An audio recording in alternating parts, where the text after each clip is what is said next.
my name is Robbins, and I'm CEO and co-host of the 250,000-member Food Revolution Network. I work with my dad and colleague, 3 million copy, a best-selling author, Robbins, for a real food revolution. One of the things that I love the most about the work that we do is discovering some of the brilliant beacons of hope that are popping up, like an immune system in a time of illness, and saying no to toxic food, and yes, to healthy, thriving, and resilient people and communities. The video that you're about to see is a fabulous example. In it, Ron Finley, the Gangsta Gardener from South Central Los Angeles and a speaker in our upcoming Food Revolution Summit, tells his unbelievable story of growing food and growing a community. I think that you're going to feel inspired and thrilled. I certainly have been in my conversations with Ron. So here you go.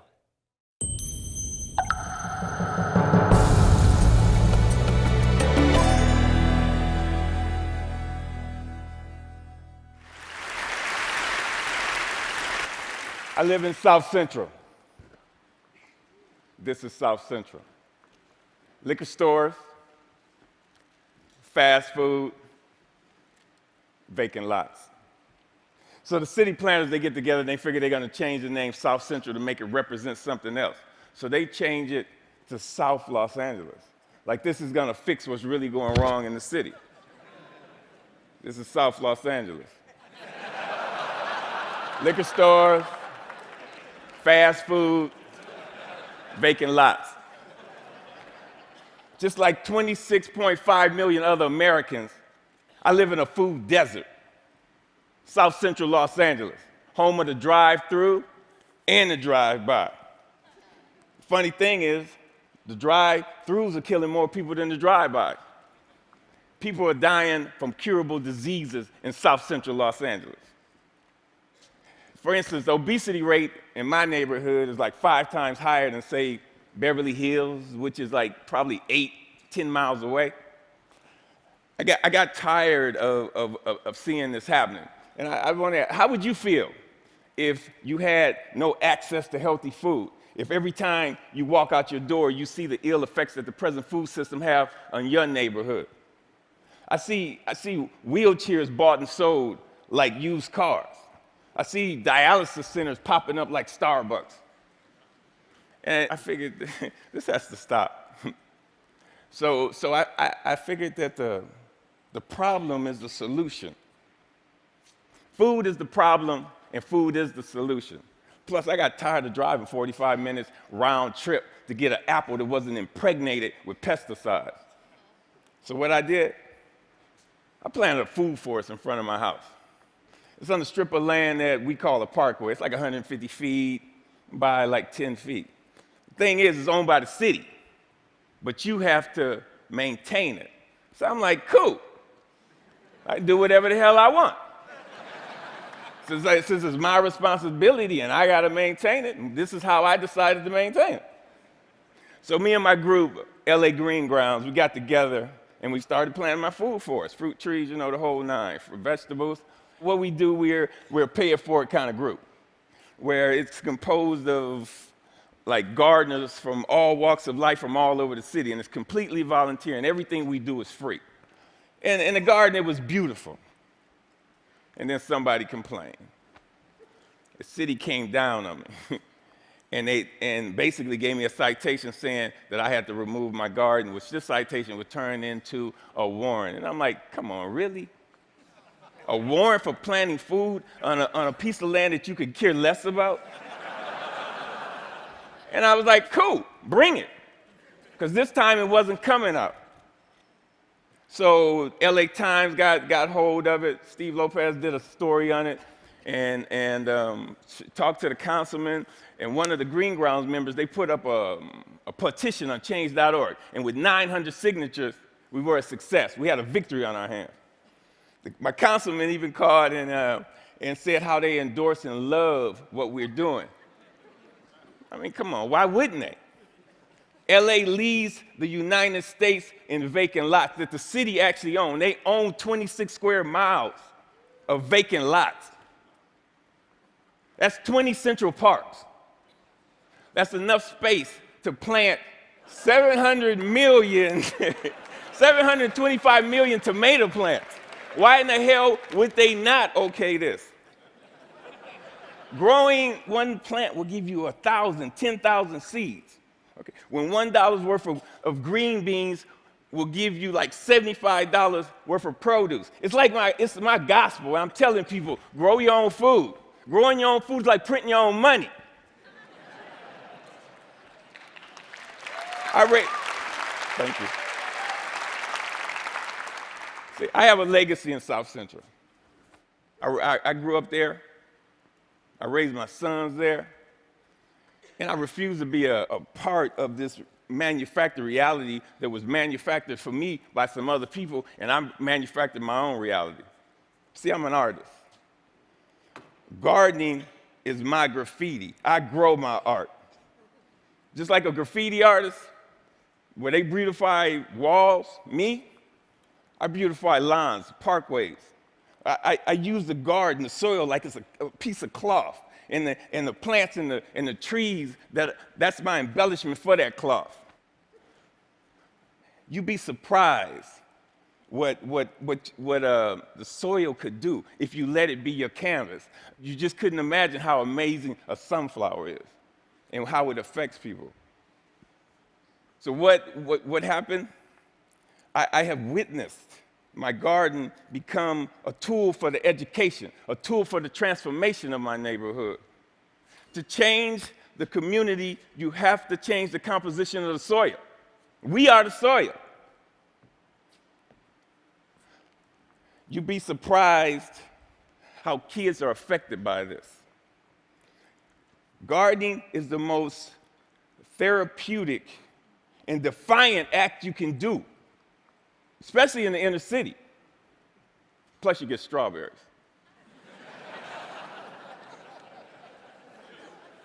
I remember this time, there was this mother and a daughter came. It was like 10:30 at night, and they were in my yard. And I came out, and they looked so ashamed. I'm like, man, it made me feel bad that they were there. And I told them, you don't have to do this like this. This is on the street for a reason.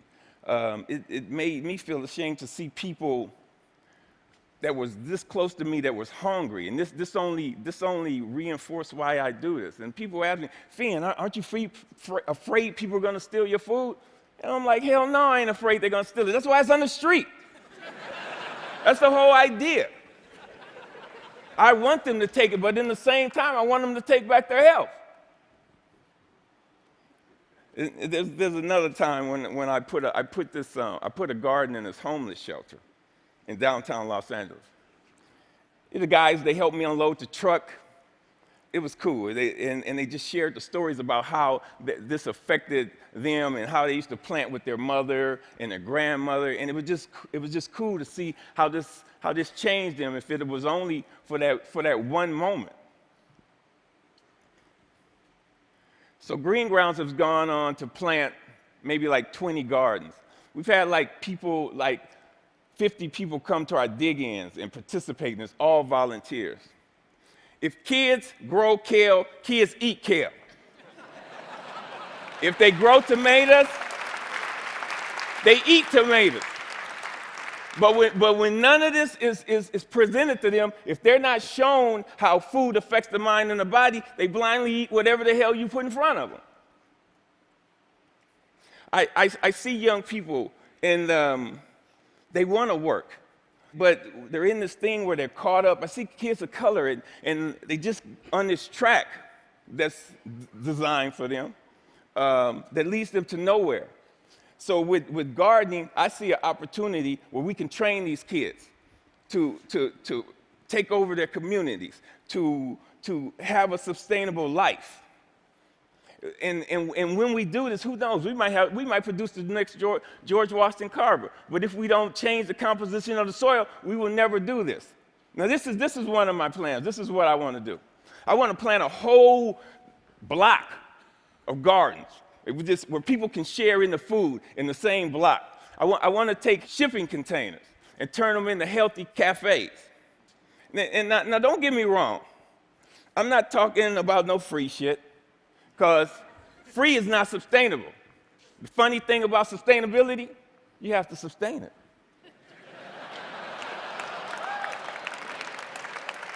What I'm talking about is putting people to work and getting kids off the street and letting them know the joy, the pride, and the honor in growing your own food. Opening farmers markets. So what I want to do here, we got to make this sexy. So I want us all to become ecolutionary, renegades, gangsters, gangsta gardeners. We got to we got to flip the script on what a gangster is. If you ain't a gardener, you ain't gangster. Get gangster with your shovel, okay? And let that be your weapon of choice. So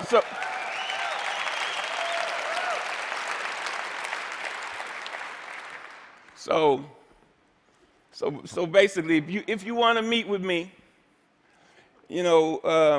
if you want to meet, don't call me. If you want to sit around in cushy chairs and have meetings where you talk about doing some shit,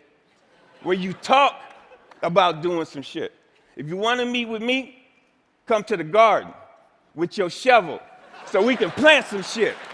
Peace. Thank you. Thank you. Thank you. Thank you.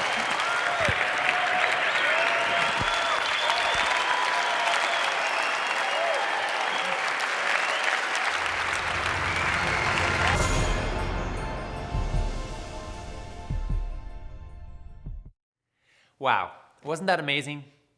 Ron is an artist. He loves beauty, and he loves the beauty of good, healthy, real food. He's also an activist. He's told us that the drive-thrus are killing more people than the drive-bys. He lives in a community that he calls a food prison, because you got to break out in order to get real food.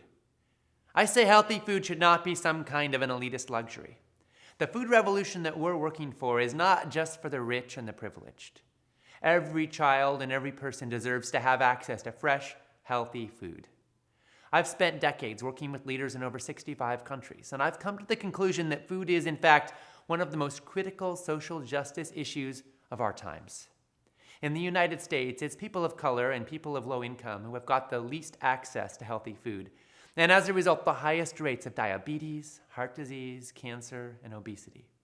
Ron Finley's goal, and ours, is to change that. We'd like to convince the elected officials in Los Angeles to turn over the 25 square miles of vacant lots in LA to Ron and to the people who work with him, so that local people can grow healthy food for themselves, their families, and their communities. I'm inspired by what Ron Finley is doing. Are you? If you are, I'm excited to tell you that you and I, can be part of the solution. That's why I'm joining forces with my dad to bring you the Food Revolution Summit. We're interviewing some of the top food experts on the planet, and we're sharing their brilliant insights with you in a totally free online summit. You can join in from anywhere in the world and hear breathtaking interviews with Ron Finley and also with other leading-edge voices and doctors like Jane Goodall, Vandana Shiva, Christian Northrup, Joel Furman, Mark Hyman, Dean Ornish, Neil Barnard, David Perlmutter, and Daniel Amen. You're going to find out what's really going on with our food. You're going to find out what the science really says and how you can put the latest insights to work to help you prevent disease and have the vibrant health and the energetic life that you deserve.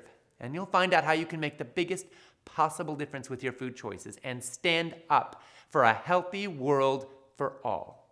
So make sure to click the link below so you can find out all about it and so you can sign up to join us in this totally free online summit. I'm so grateful to be working with you for a real food revolution, and I do hope to see you in the summit.